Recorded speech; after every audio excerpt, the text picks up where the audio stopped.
Okay, so welcome back.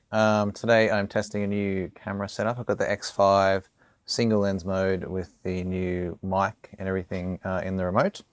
And I thought I'd just have a little bit of a look at what we've been doing on the bike and a bit of an update. So I'll flip around. And what are we up to here? So we have everything pretty much all back together. One issue that cropped up is the wiring for the stator had a bit of a meltdown. I'll put a bit of a picture up on scene. So I'm going to remove the stator out of there and take the magneto drive thing off as well, and then it'll just be a total loss system, which is fine, I think.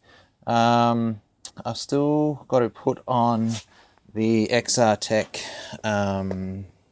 linkage thing in here that changes it to what they ran back in the factories.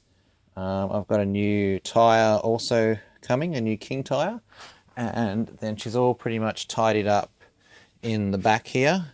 I've got the lambda sensor and everything all wired in here, and then everything's all tidied up here. The rectifier used to be here, but it's been removed now. I've just left this plug here for the time being.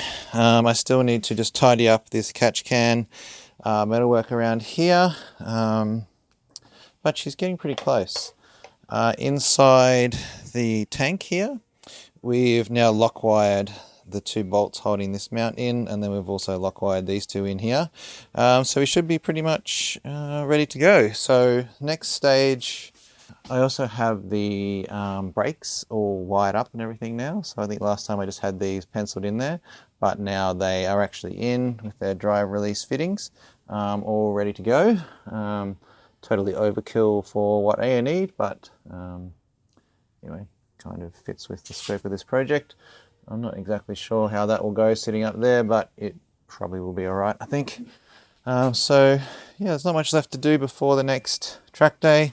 So yeah, we'll see how we go.